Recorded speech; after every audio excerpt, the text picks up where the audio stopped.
Duke the 1, Houston the 2.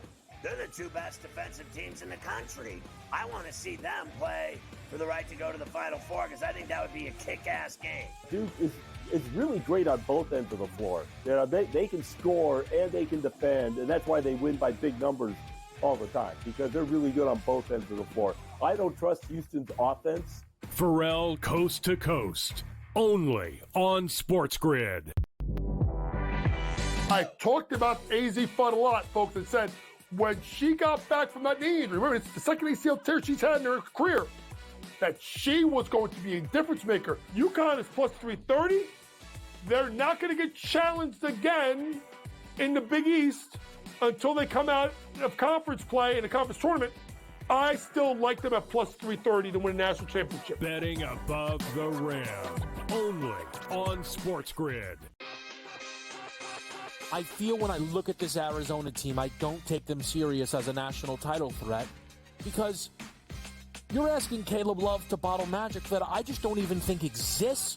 4.4, 6.6, 7.4, 7.7, 7.8. This guy is literally he'll shoot you out of games, Kevin. Game time decisions, only on SportsGrid. Two guys that can do it all. Too much electricity this morning. This is a good time. We're having a lot of fun. I had to do a triple take. Ka-ching! Why? Because of parity. I didn't mean to offend. Yeah, it's not going to happen. Load management is a dirty word. Let him rip. You know what? Circumstances provide the results. What? How do you do this once? Oh, Donnie, you got such a good show there. A network that is booming. The Early Line, only on SportsGrid.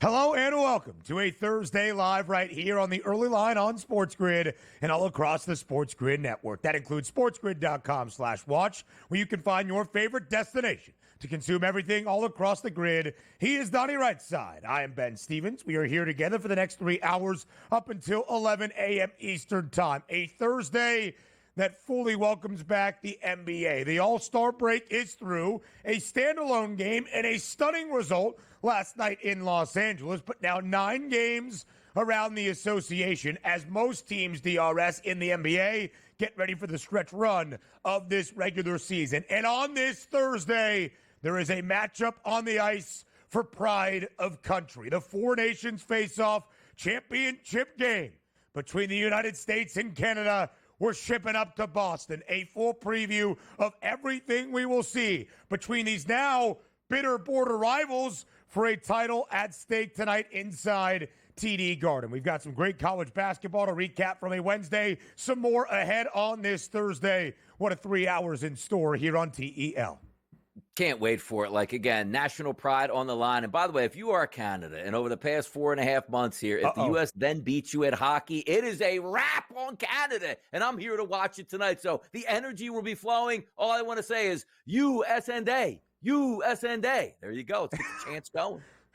I love you including the and in there as well. Yes. 9 times out of 10, we might not win this game. But all it takes is tonight. I'll be watching Herb Brooks' pregame speech in Miracle in just a little bit as well. DRS, a ton to break down here on this Thursday. Let's get it started with a recap of a Wednesday night. All the news, notes, and headlines around the sports landscape. We start in college basketball with the best team in college basketball. But each and every night in the SEC, it's no easy victory. Auburn at home, the number 1 team in the nation, tested by Arkansas. The Hogs, in fact, held a 1-point lead with about 3 minutes remaining in regulation on the road inside Neville Arena.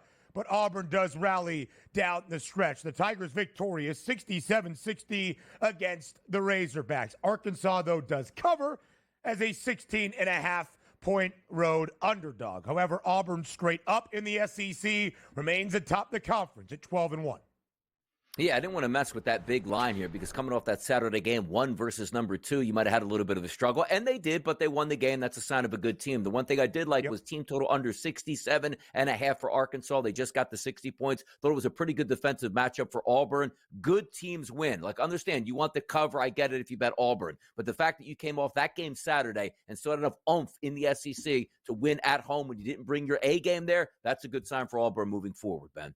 Yeah, DRS, I think it speaks to the strength of the Tigers as well and overall the depth of the SEC. Sure, it's Arkansas. Sure, it's John Calipari. But this has not been the greatest year for the Hogs. They have covered in 5 of their last 6. They're only non-cover over the weekend against A&M, losing by 8 as a 7.5-point closing underdog. Big victory for the Tigers, especially DRS, as you look elsewhere around the SEC. What a high-scoring affair we had in a top 15 tilt in Columbia between Missouri and Alabama. The Tigers, the 15th ranked team in the country, the Tide, number 4 in the nation. And how about 208 combined points between these two teams as Missouri wins 110-98 over the Crimson Tide. The Tigers were just a 1.5 favorite at home. They make good on that number. DRS, a total of 173.5 skies over last night in Columbia. Yeah, I was wrong on this one, taking Missouri's team total under 86.5. That was dead on arrival. But how about Alabama on the road losing, shooting 54% as a team, 42% from three-point range with volume, and 71% from the free throw line, something you don't normally see in college basketball. Missouri took 47 free throws in this game. That's crazy work at the free throw line. Missouri was the better team all night long, no doubt about it, 110-98. It was a wrap. 59 points at the break in college basketball. Crazy. What is this, the NBA?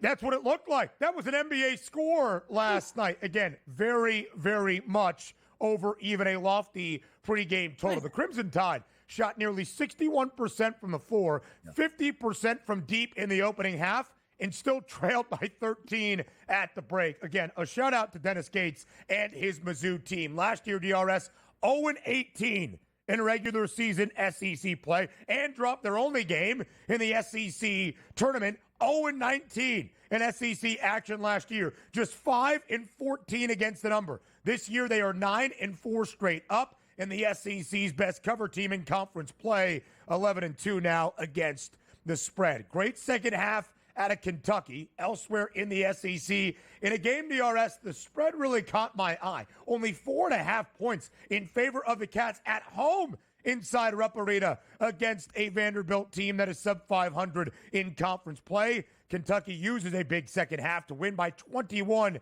82-61, and covering as that 4.5-point home favorite. Yeah, 41-40 to break a close one. You saw the defensive effort for Kentucky really ramp up in the second half. But my goodness, you want to talk about a smooth game for Kentucky. 58% as a team from the floor, 40% from three-point range, and a perfect 13 of 13 from the free throw line. That's a good win by the Kentucky Wildcats. And you're right, that line seemed a little bit off. But at the break, you're like, you know what? That line seemed just about right. Big second half for Kentucky. That was the difference.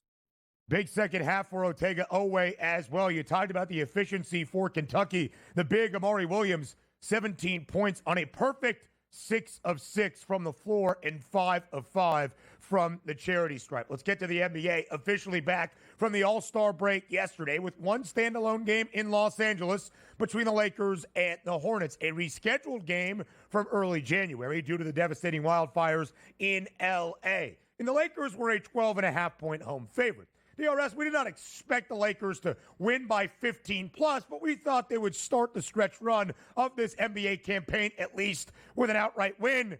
The Hornets had other ideas. Charlotte pulls off the stunner, winning outright as a 12.5-point road dog in LA, 100-97. LeBron had 2 looks from 3 to tie the game in the final 10 seconds of regulation, missed both. Hey, Luka, 14, 11, and 8. When you take a look at that points total, not even good enough at this point. So when you take a look at the Lakers last night, by the way, I don't know anybody who bet the Lakers last night coming off of the All-Star break. Not even sure if LeBron James was going to play. They're up double digits at the break, and they just took the second half off. 32-18 third quarter for the Charlotte Hornets. That was enough. 31-31 in the fourth quarter. A 3-point victory for the Hornets. Bad look for the Lakers, but hey, Luka, you ever going to get in shape, buddy? Ever? 2 assists away, DRS, from a triple-double. That's okay, but these are not Luka Doncic stats so far in his first 3 games as a Laker. By the way, LA has dropped 2 of those 3 against the Jazz and the Hornets. NFL salary cap always on the rise, DRS. Expected to be somewhere between $277.5 million, $281.5 million, rising more than even executives predicted. People are going to get angry at some of these average players getting signed for monster deals because it's not a great free agent class. And yet I go, hey, T. Higgins out here. Imagine if you hit the open market where every team could bid on you, you would be the highest paid wide receiver in the history of pro football. But enjoy your time in Cincinnati, about $25 million this year, buddy. Enjoy it. Quinn Hughes will not join Team USA tonight to replace the injured Charlie McAvoy, dealing with an illness. 4 nations face-off, plenty more to come. And Messi leads Inter Miami to a victory in cold Kansas City last night against Sporting KC. Round 1 of the CONCACAF Champions Cup. Awesome. College basketball news on the other side of the break.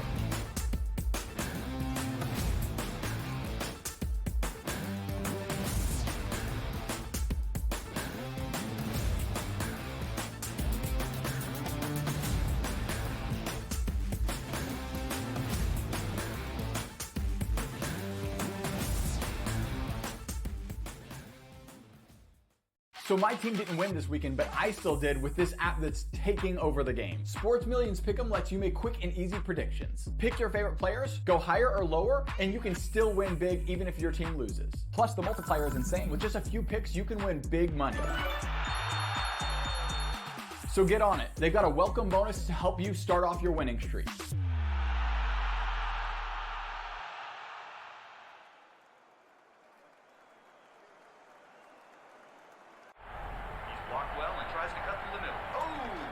Your gut says Miami is going to win, and you should take the over. Your gut also said your NFT selfies would only go up in value. They didn't. But your head is on SportsGrid and knows the QB is in concussion protocol. The backup has a 45 QBR against the zone coverage. The New York D has the most sacks in the league. So yeah, trust your head. It's smarter to be on SportsGrid. Anyone that's been to a sporting event, the atmosphere before a game, I think Game Time Decisions has that same exact atmosphere. This is our arena.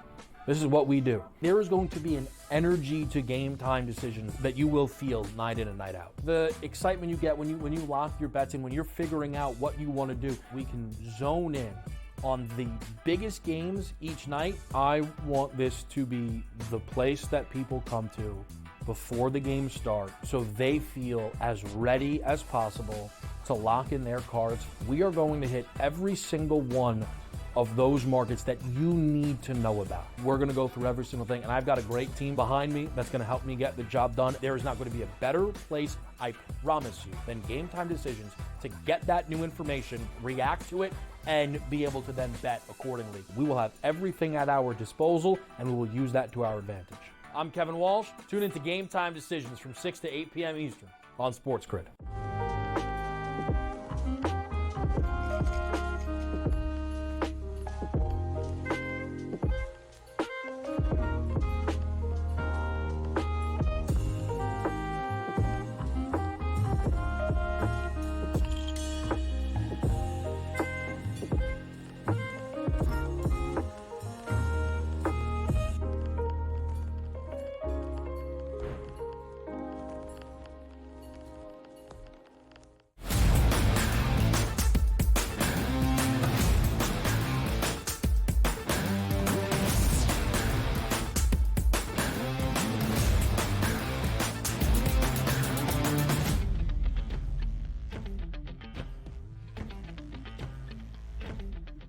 A recap around the country in college basketball for a jam-packed Wednesday night slate about 3.5 weeks away from Selection Sunday. Our focus first in the SEC. It's hard to argue with the nation's best conference this season in men's college hoops, where the number 1 team in the country resides for a 6th consecutive week. DRS last night at home, number 1 Auburn booked as a 16.5-point favorite against Arkansas. Coach Cal and his Razorbacks playing better as of late, covering in 4 of their last 5, and trying to play spoiler as that hefty dog.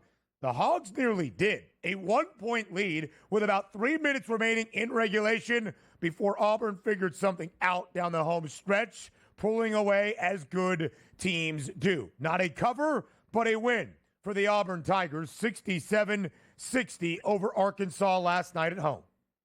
Yeah, I wasn't sure which Auburn we were going to get. Did we think they were going to get a victory as over 2-touchdown favorite? Sure, we did. But I didn't know if I wanted to lay that number because, as you know, being a handicapper, spots do make sense as opposed to just X's and O's. Is Auburn a much better basketball team than Arkansas? Absolutely they are. But you have to understand, when you're coming off your biggest game, you can't say in program history, but boy, it felt like it 1-2 on the road in that Iron Bowl battle that they were able to come up victorious and sort of come back home and decompress and still get a victory. The one thing I did like in this game, as I explained, the team total under for Arkansas, because I thought it was a good defensive matchup for the Auburn Tigers, and it worked out perfectly. 45% as a team for Arkansas on the run, which isn't bad, but 3-point range, 3 of 19, only 15%.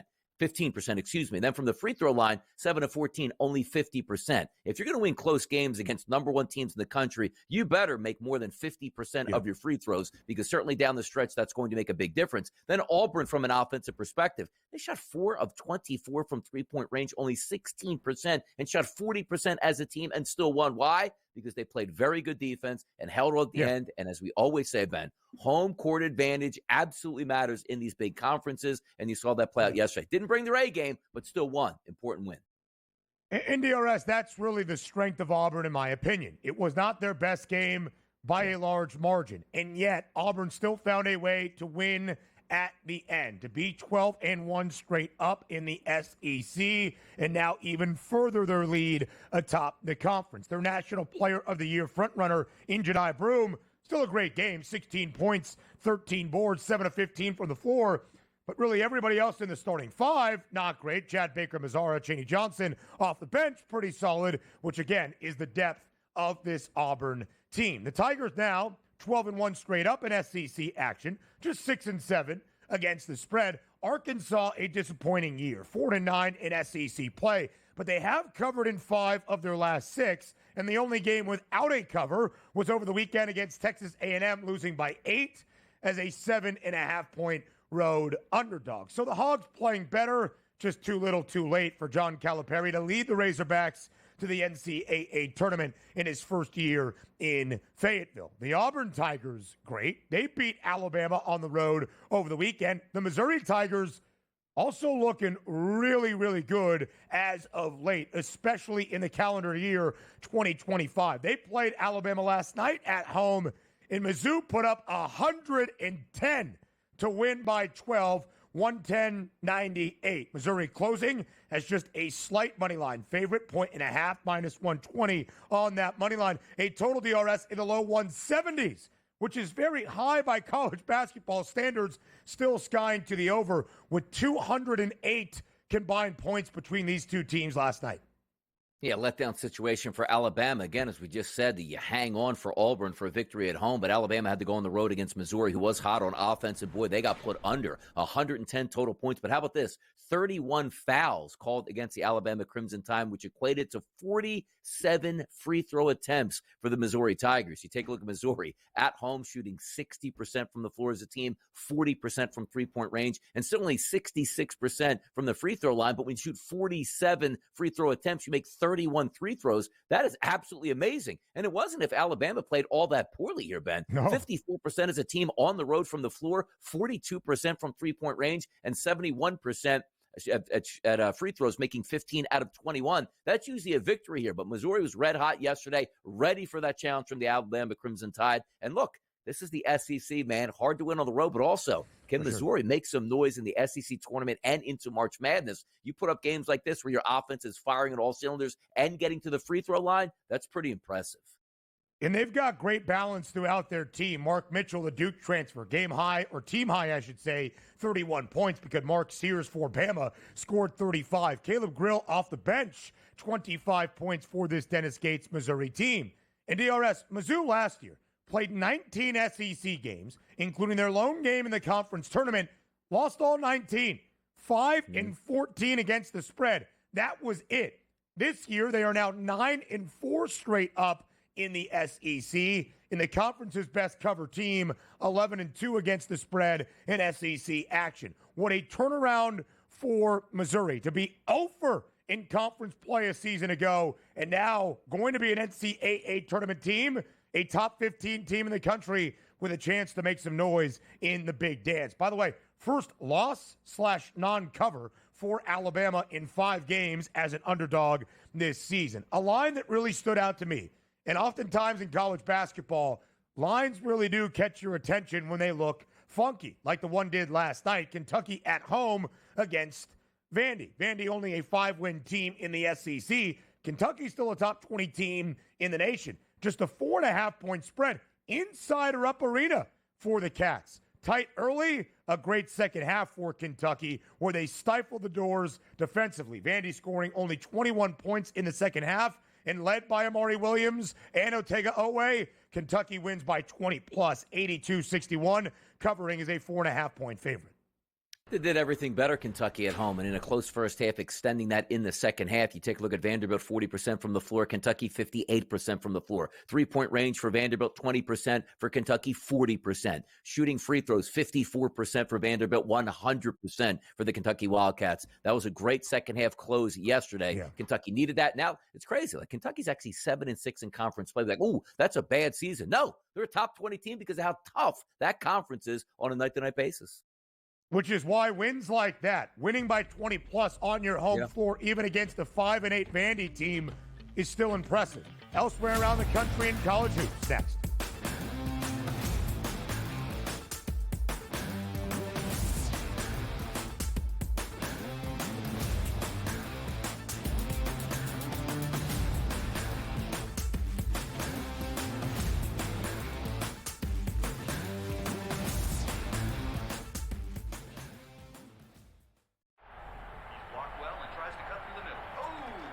Your gut says Miami is going to win, and you should take the over. Your gut also said your NFT selfies would only go up in value. They didn't.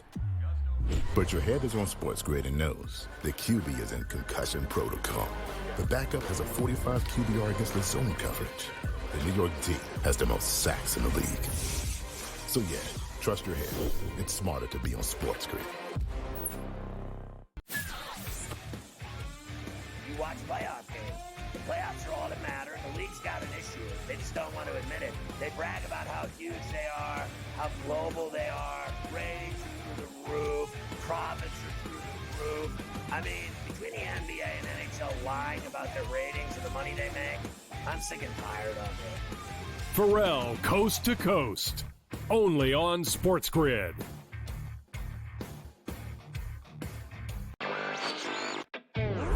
I guess this is the battle for second place in the NBA's MVP. It's been Shai Gilgeous-Alexander. He was like minus 250 a couple months ago. Then last month it was 3-1. I mean, it's now up to minus 440 here. Voter fatigue is a real thing, but there is a chance for him to maybe go on a hot tear, go on a stretch that maybe opens the conversation back up a little bit. I wouldn't say Shai's completely out of the woods just yet.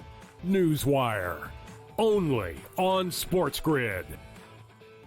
There is going to be an energy to game time decisions that you will feel night in and night out. We're going to go through every single thing, and I've got a great team behind me that's going to help me get the job done. I want this to be the place that people come to. We are going to hit every single one of those markets that you need to know about. There is not going to be a better place, I promise you, than Game Time Decisions. We will have everything at our disposal, and we will use that to our advantage. I'm Kevin Walsh. Tune into Game Time Decisions from 6 to 8 p.m. Eastern on SportsGrid.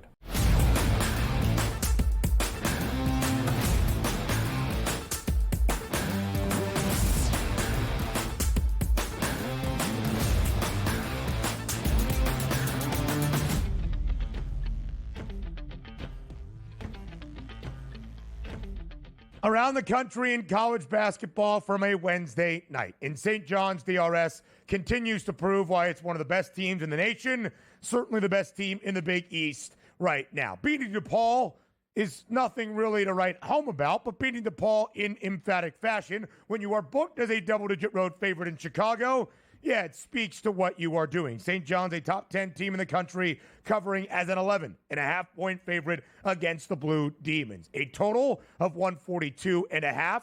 barely stays under because of some great defense out of the Red Storm. St. John's now 9-6-1 against the spread in Big East play.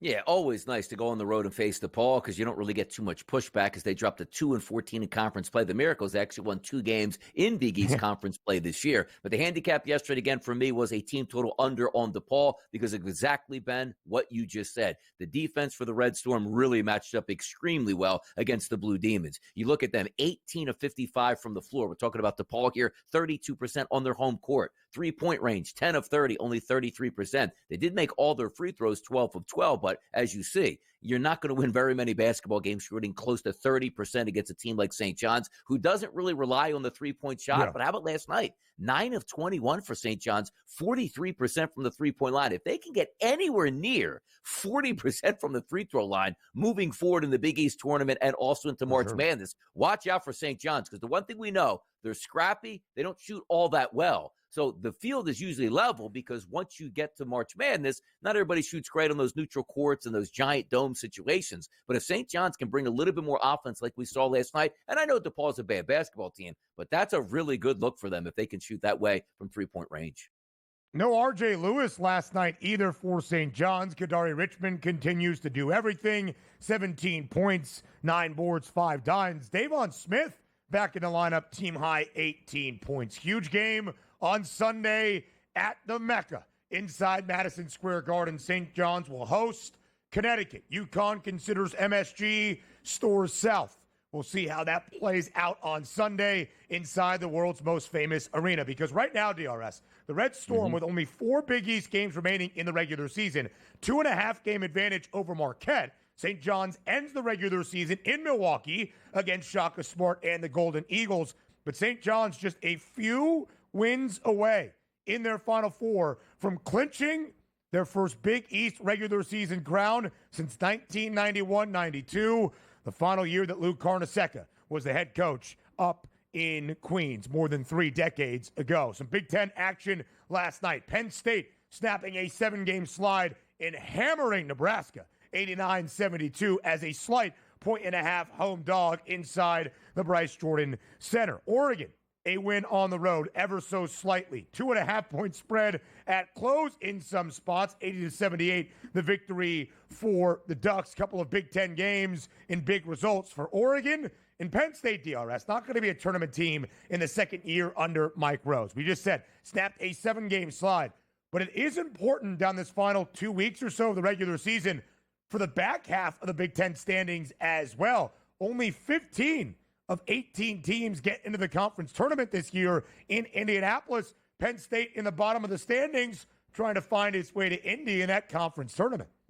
Yeah, they actually should make it even better. Like, it's called the Big Ten. Like, how about just let 10 teams into the conference playoffs there? Because that is what the name of your conference is. Or else change it to the Big 18 at this point here. But also, you see that graphic that we posted up here. You talk about some of those spreads, Ben, that you love with Kentucky. Like, ooh, this line looks off.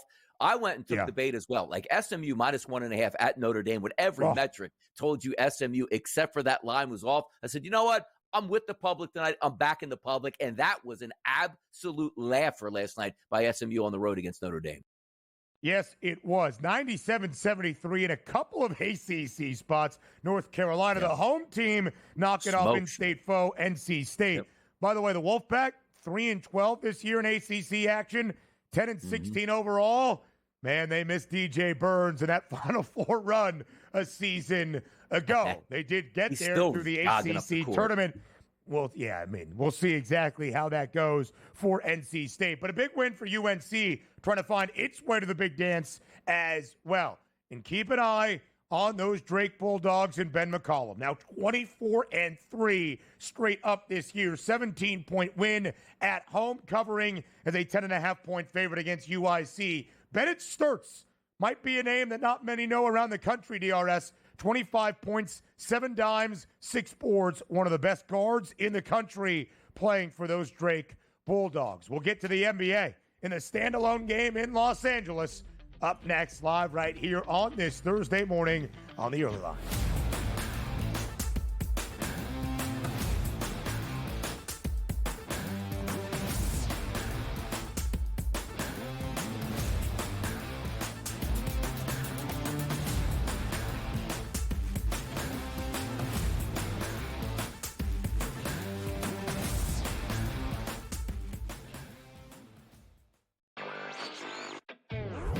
I guess this is the battle for second place in the NBA's MVP. It's been Shai Gilgeous-Alexander. He was like minus 250 a couple months ago. Then last month it was 3-1.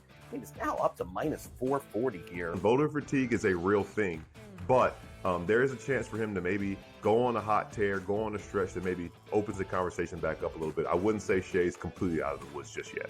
Newswire, only on SportsGrid. You watch playoff games.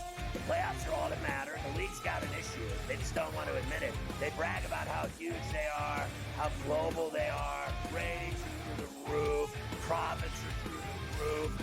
I mean, between the NBA and NHL lying about their ratings and the money they make, I'm sick and tired of it. Pharrell, Coast to Coast, only on SportsGrid. There is going to be an energy to game time decisions that you will feel night in and night out. We're going to go through every single thing, and I've got a great team behind me that's going to help me get the job done. I want this to be the place that people come to. We are going to hit every single one of those markets that you need to know about. There is not going to be a better place, I promise you, than Game Time Decisions. We will have everything at our disposal, and we will use that to our advantage. I'm Kevin Walsh. Tune into Game Time Decisions from 6 to 8 p.m. Eastern on SportsGrid.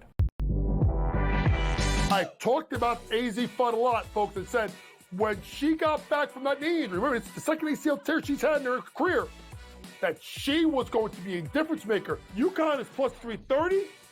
They're not going to get challenged again in the Big East until they come out of conference play in a conference tournament. I still like them at plus 330 to win a national championship. Betting above the rim, only on SportsGrid.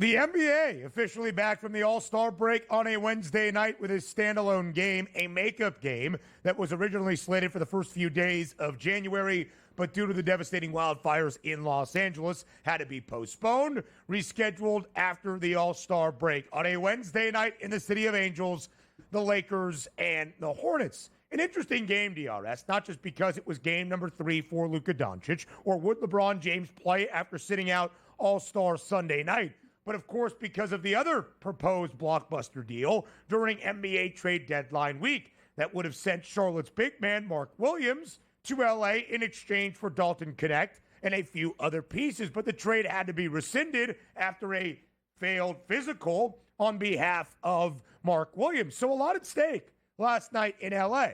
But the Lakers, who were playing great basketball entering the break, winners of 12 of their last 15, were a 12.5-point home favorite. LeBron James was in the lineup. Luka Doncic was in the lineup for his third game in the purple and gold. Should have been an easy Lakers win, right? Except it wasn't. The Hornets win outright as a 12.5-point road underdog, 197 in Los Angeles. Yeah, just a brutal game overall. And for that all-star break that got widely panned and is saying, like, why this game is so boring. And Draymond Green saying, all you do is run fast and shoot three-point shots. Boy, this game had 197 points, but it had over 100 three-point attempts in the game here. Like, that's exactly what the old heads can't stand when they say they can't watch this sport. Now, understand this as well. We always talk about teams and players being creatures of habit in season. You're in your shoot-arounds. You know when you get your workouts, you get your meals. When you completely disconnect for 6 to 7 days and then have to get back out there and play in a competitive environment, this is what you get, which is why we talked about yesterday with the Lakers being favored close to 2 touchdowns, saying, you know what? Yes, they should win. Yes, they're the better team, but understand, like, both of these teams are a little bit out of it. You take that many points and say, I'll live with it. Never in a million years did I think that the Charlotte Hornets would actually go on the road and beat the Los Angeles Lakers. But then again, now the Lakers go, okay, we spent our starters in this game. Now we have a back-to-back game in Portland where they're rested, and we probably won't have LeBron and or Doncic tonight. What a terrible open to the second half for the Lakers, taking a loss to the Hornets right out of the gate. A disappointing close right before the All-Star break as well, losing in Utah against the Jazz team that has the second worst mark in the Western Conference. And the Lakers were a hefty road favorite in that one. Now, 3 games with Luka Doncic in the rotation. The Lakers are 1-2 with a win over the Jazz at home, a road loss in Utah, and a home loss against the Hornets as a 12.5-point favorite. Quickly, let's highlight Charlotte because there's not a lot to highlight for a Hornets team that is 14-39. Ahead of the All-Star break, only 52 games played, the fewest around the association. And Donnie, an underdog in a ton of them. Now a dog in 47 of 53 games this season, but they're good at covering. 28-17-2 against the spread, 14 overall wins, 12 of them outright as a dog, as we saw on display last night. Again, the Lakers entered the All-Star break victorious in 12 of their final 15, but on the bookends now of the All-Star break, their last game before, bad road loss in Salt Lake. Their first game out of it, a bad home loss against the Hornets. And when you look at the stats, it wasn't necessarily like LeBron James had a porous night. He was a couple of rebounds, I believe it was, away from a triple-double. Did miss 2 triples at the end in the final 6 seconds of regulation that could have tied the game. And Luka Doncic only 2 dimes shy of a triple-double as well in 33 minutes. But, Donnie, we weren't sure LeBron James was going to play. So all day yesterday, the highest points prop for Los Angeles wasn't LeBron. It was Luka at 26.5. Finally, he goes over his rebounding and assist numbers, but he has been so underwhelming, both on the prop market and just in the performances so far in a Lakers uniform. At most, he has scored 16 points, but 14, 16, 14 was 1 of 9 from 3 last night. Not a great picture so far for Luka Doncic in Los Angeles. No, he certainly hasn't gotten that 3-ball moving since coming out to Los Angeles, and we felt it would take some time because he was injured, playing himself back into shape. But again, comes that point. How dedicated are we? Are we just going to coast through the rest of the season, and what are we actually going to get for the Lakers? Asked Coach when he came on the show yesterday, an 18-1 price per se for the Lakers to win the championship, more contenders than pretenders. If we're going to get this type of efforts here down the stretch, the Lakers aren't even going to hold serve by getting a decent seed here and be pushed lower and lower, because we always talk about, hey, LeBron James, need him healthy for the playoffs, which means you can't play him on back-to-back games here. He sat on the All-Star game, played in this game. He's probably not going to play tonight in Portland. And as I said again, we don't even know if Luka is actually going to be in the lineup. But this is one of those things where there's a reason sometimes where you sit back and look. And the Dallas Mavericks didn't just wake up one day like, it's awesome. Fans love this player. Let's move him before we have to sign him to a deal, as opposed to just Carby, cop, and print like the Philadelphia 76ers. Hey, Joel Embiid, his legs falling off. No sweat. Fans love him. Max deal. We don't even care if he can play again. So that's why I bring up this Luka Doncic move, because they knew what they were doing by trading him. Did they know he was going to fall off a cliff and he can never be a great basketball player? No, that's not necessarily what we're saying. But they saw some things that they didn't like, which means those lines of communication were open. Hey, think Anthony Davis is available? We can give you Luka Doncic. Now, granted, you understand why the Lakers did that deal. It's all about superstars in Los Angeles, and if you can be a superstar for the next decade, everybody's going to sit courtside, play those big numbers. Right. That's what this business is about. But in the short term here, you're getting a lot of, I hope he shakes out of it. How long do we give him? Like, it's not as if he's a rookie. Oh, give him a month and a half to start to play well again. No, that's unacceptable. It is also his first games in nearly 2 months, month and a half since Christmas Day. Not to give Luka Doncic excuses, just saying let's not overreact to a poor 3-game slate in a new system, in a new city. Because all the reasons that Dallas traded away Luka Doncic, poor work ethic, not in the right shape, not taking his conditioning seriously, are not things that came up this year for the first time. One of the actual concerns on the floor, which has always been a story for Doncic, not great on the defensive end, and the Hornets made sure to note that down the stretch last night as they completed that drastic second-half comeback. But it's everything else that Luka Doncic can do. It's everything that Luka Doncic did do in Dallas, single-handedly leading them to an NBA championship series appearance a year ago. He has the second highest points per game scoring average in NBA playoff history, only behind Michael Jordan. He is the third highest scoring average in regular season games in NBA history, only behind MJ and Wilt. But when you look at these numbers, Donnie, only a 3-game sample size, but still head-scratching, that's where you're slightly concerned.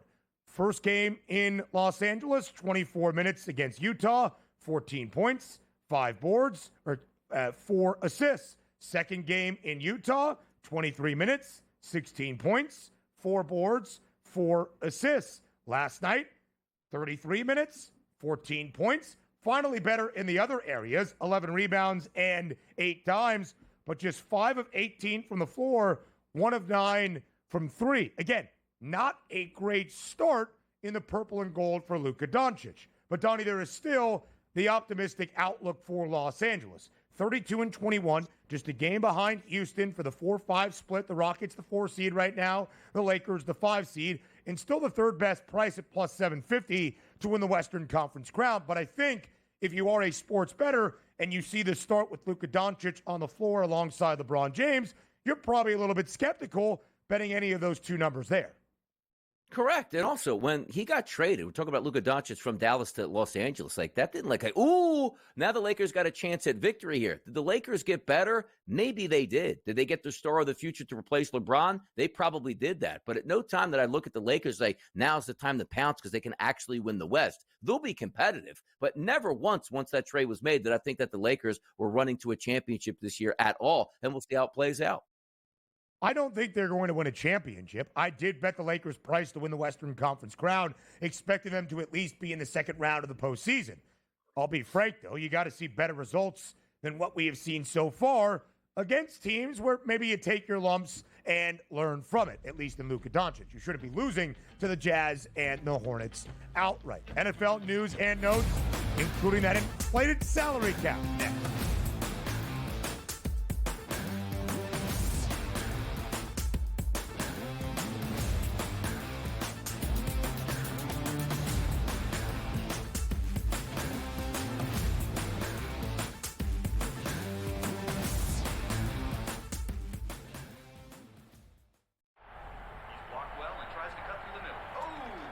Your gut says Miami is going to win, and you should take the over. Your gut also said your NFT selfies would only go up in value. They didn't. But your head is on SportsGrid and knows the QB is in concussion protocol. The backup has a 45 QBR against the zone coverage. The New York team has the most sacks in the league. So yeah, trust your head. It's smarter to be on SportsGrid. You watch playoff games. The playoffs are all that matter, and the league's got an issue. They just don't want to admit it. They brag about how huge they are, how global they are, ratings are through the roof, profits are through the roof. I mean, between the NBA and NHL lying about their ratings and the money they make, I'm sick and tired of it. Pharrell, Coast to Coast, only on SportsGrid.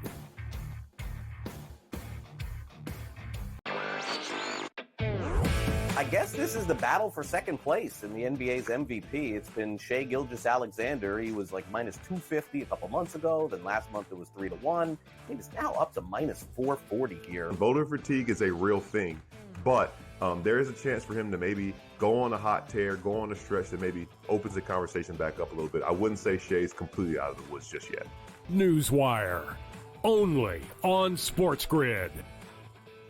There is going to be an energy to game time decisions that you will feel night in and night out. We're going to go through every single thing, and I've got a great team behind me that's going to help me get the job done. I want this to be the place that people come to. We are going to hit every single one of those markets that you need to know about. There is not going to be a better place, I promise you, than Game Time Decisions. We will have everything at our disposal, and we will use that to our advantage. I'm Kevin Walsh. Tune into Game Time Decisions from 6 to 8 p.m. Eastern on SportsGrid.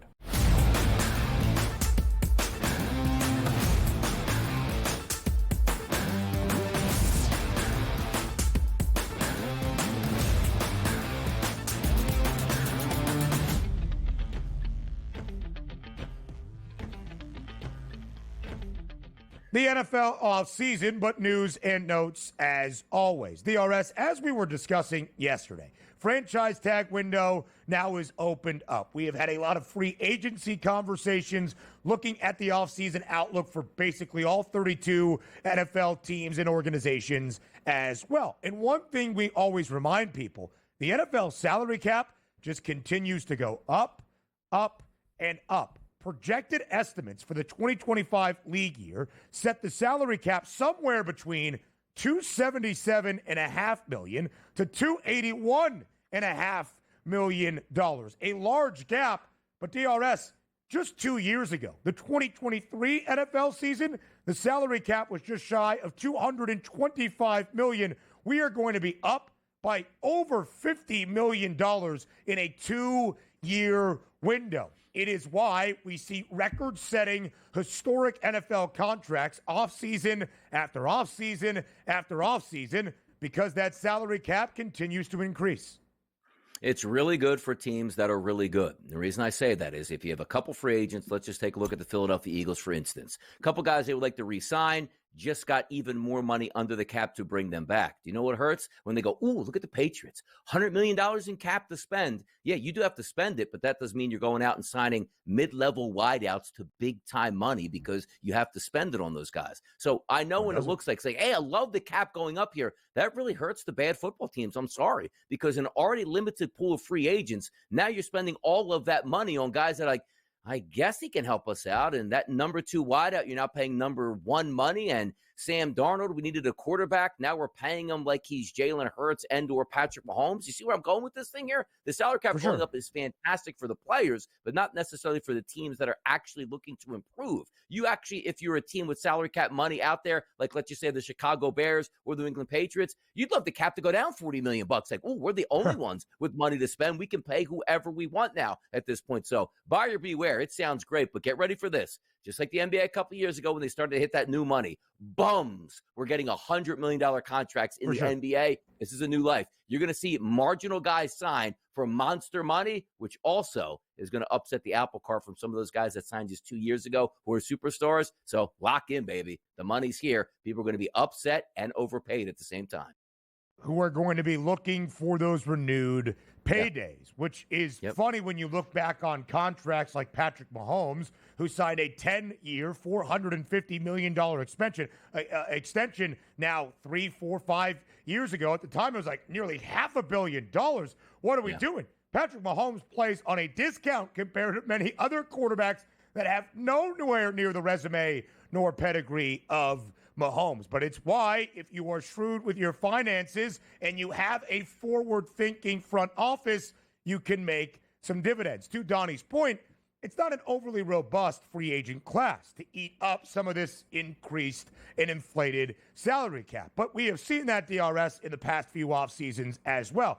This guy who maybe was a Pro Bowler once in his first 3 years in his organization, now signing a record-setting deal based on positional value. Still have to be sharp about what that market value exactly is. But even more so, Donnie, than just big paydays, I think the increased salary cap allows teams financial flexibility because you can structure your deals, as we have said numerous times, to include signing bonuses and upfront guaranteed money so that you have better players all across your roster for large deals. But because the salary cap has spiked, the cap hits based on the structure of said contracts are not nearly as punishable for your team. That's where I think the salary cap for those good teams actually provides the best benefit. Yes, and also understand this, because here's what I love, too, because the market changes. You get prepared as an organization for what you think the salary cap's going to be. It comes in way over, which, again, now we focus on the Cincinnati Bengals. They might have been saying, Jamar Chase and T. Higgins, you know what? Here's what I think we're going to be able to afford it. And then once that agent sees the new salary cap coming up, awesome. Thought we had a deal worked out for Chase for $30 million a year. Now just $37 million. Oh, no, we can't do that now. So welcome to the new millennium in the NFL where you better sign those guys sooner than later because, again, Ben, the longer you wait, the more money it's going to cost your franchise. And if you're looking to pay multiple franchise guys at the same time, it doesn't work out. You want to enter into a season being like, hey, you know what? Next year, Jamar Chase is coming up. Let's see if we can get him done. But no, the Bengals go, hey, Jamar Chase is up, T. Higgins is up, and also Trey Hendrickson is up in the same exact season. You can't do that. You can't reset the market with 3 positional players in one offseason, and that's what the Bengals are trying to juggle right now. Donnie with the hammer hit the nail on the head right there. Let's go to Philadelphia. The Eagles promoting Kevin Patullo as their new offensive coordinator. Has been in Philadelphia since 2021, the passing game coordinator, also the associate head coach since 2023. Long history with Nick Sirianni dating back to their days together in Indianapolis since the 2018 NFL campaign. DRS, as a Birds fan, do you like the move for Philadelphia to find their new OC internally? Yeah, I don't mind. And I guess Nick Sirianni and obviously Howie Roseman, you put a lot of faith in what they see out of the players and also coaches inside their building. So I do think it was a good move there to keep the continuity. But having said that, last time they tried to keep the continuity after losing an offensive coordinator and keeping it in-house, it didn't go very well. Hopefully it goes better this time around. I always like outside the building thoughts, which they did sign a passing game coordinator coming from Miami, who usually has a pretty good offense there under McDaniel. Yeah. So from my money, I don't mind it. We'll see it play out. And I'm going to give the university, I'm going to give the team the benefit of the doubt here coming off a Super Bowl. I think Philly fans have a natural right to be skeptical, seeing as the last time they reached a Super Bowl with very talented coordinators, both of them left. The offensive coordinator, Shane Steichen, became the head coach of the Colts. They promoted from within Brian Johnson because he had that good rapport with Jalen Hurts. Of course, it did not work out. The defense, though, really the bigger issue, DRS, in 2023 than that of the offensive scheme. But you hope that Kevin Patullo takes the reins and that consistency from within house, but some new ideas only expands the Eagles' offense. Jameson Williams will not be punished by the NFL relating to an October gun charge. The Jacksonville Jaguars continue their in-person GM interviews today, interviewing a couple of guys yesterday. 5 candidates in person. Just hire the guy and let us know, Jacksonville. Thank you very much. I bet you Liam Cohen sitting in, though, on those GM interviews. More around the NFL. Speaking of the Super Bowl champs next.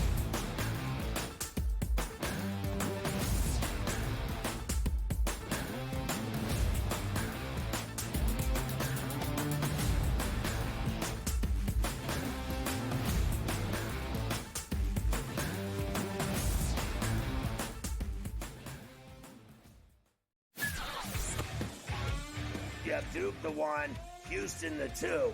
They're the 2 best defensive teams in the country. I want to see them play for the right to go to the Final Four because I think that would be a kick-ass game. Duke is really great on both ends of the floor. They can score and they can defend, and that's why they win by big numbers all the time, because they're really good on both ends of the floor. I don't trust Houston's offense. Pharrell Coast to Coast, only on SportsGrid. I talked about AZ Fun a lot, folks, and said when she got back from that knee injury, remember, it's the second ACL tear she's had in her career, that she was going to be a difference maker. UConn is plus 330. They're not going to get challenged again in the Big East until they come out of conference play in the conference tournament. I still like them at plus 330 to win a national championship. Betting above the rim, only on SportsGrid. I feel when I look at this Arizona team, I don't take them serious as a national title threat because you're asking Caleb Love to bottle magic that I just don't even think exists. 4.4, 6.6, 7.4, 7.7, 7.8. This guy is literally he'll shoot you out of games, Kevin. Game time decisions, only on SportsGrid. 2 guys that can do it all. Too much electricity this morning. This is a good time. We're having a lot of fun. I had to do a triple take. Ka-ching! Why? Because of parity. I didn't mean to offend. Yeah, it's not going to happen. Load management is a dirty word. Let him rip. You know what? Circumstances provide the results. What? How do you do this once? Oh, Donnie, you got such a good show there. A network that is booming. The Early Line, only on SportsGrid.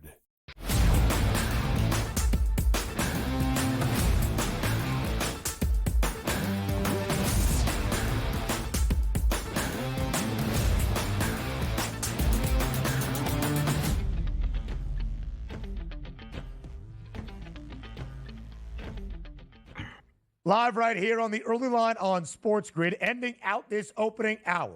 Anytime the reigning Super Bowl champs get ready for a new season, one of the first things we ask, who are they going to play week number 1? And more than likely, is that game going to be the opening night of the NFL season. That season debut on Thursday to get everything started in early September. DRS, thanks to our, on a day like today, I don't want to say our good friends in Canada. I don't. I'm not going to. No. Thanks to the Canadian markets on the FanDuel Sportsbook. Boo, Canada. Boo, Canada. USA. USA. Win the Four Nations face-off tonight. But thanks to the Canadian markets, or because of the Canadian markets, not even thanking them, because of the Canadian markets on the FanDuel Sportsbook, we do have some odds for the projected opening week opponent of the Philadelphia Eagles to begin their Super Bowl defense. The Lions, the shortest price at plus 250. The divisional foes in a rematch of the NFC title game. The Commanders, not all that far behind at plus 280. The Rams, a 3-1 number as well. And the Bears, not all that far behind at plus 340. Donnie, it's really hard to project, but you see those four teams based on the odds separated by just 90 cents. The odds makers believe that Philly's first opponent, week number 1, to start their season and their Super Bowl title defense, either the Lions, Commanders, Rams, or Bears. Yeah, you know what? I wish we had this market, because I would put one unit down on the Lions and one unit down on the Chicago Bears, plus 250, plus 340. Get one of them there, you come away with plus money. The reason I say this is the NFL is very shrewd. I think the NFL wanted to see the matchup last year, and there's a lot of little trash talk here coming from the Lions. Oh, yeah. If you were healthy, congratulations. Same thing that the Niners did when the Eagles absolutely pasted them in the NFC title game. Oh, we could have won. And I remember times like even back in 2017 where the Saints were like, if we didn't let the miracle in like Minnesota happen, we would have beat. Yeah, sure. Okay. But people like to see those things play out. I do think it's going to be the Lions. It's not going to be the Commanders. We're not running back the NFC Championship game on opening night. The NFL is not going to do that. You also saw the Rams and the Eagles twice last year, once in the regular season and also once in the playoffs here. I don't think that's going to happen. The Cowboys is always a marquee game with the Eagles. You don't need that to put the Cowboys on opening night. That'll be a big ratings game later down, and nobody wants to see the terrible Giants on opening night where the Eagles would fillet them 31-0.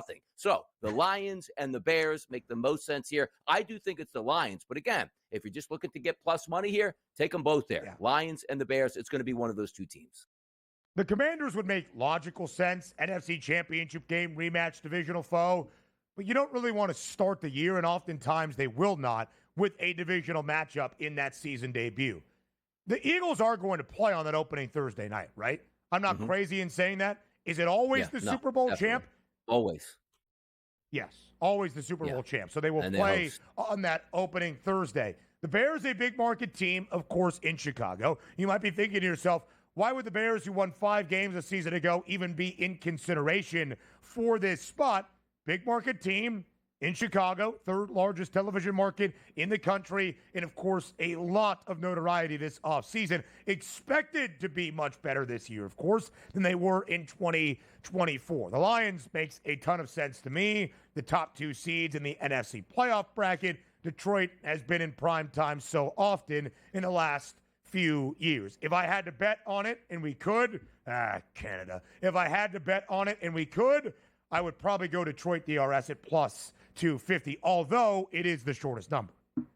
Yeah, it is the best matchup, by the way, on that entire card here, that if you open up the season with those two teams, it would be electric. Also remind yourself, a couple years ago, I believe it was, Kansas City and Detroit played opening night, where Detroit was that come-up team here. That's why I take a look at the Chicago Bears at plus 340. For sure. A lot of intrigue in that team. New head offensive coordinator. They're probably going to add on in free agency in the draft and be one of those intriguing teams, which would be a fun matchup on Thursday night. But if you did want to just say, you know what, toe-to-toe, the game we didn't get to see last year that we all wanted to see and replay it on opening night, it's got to be the Lions from that perspective.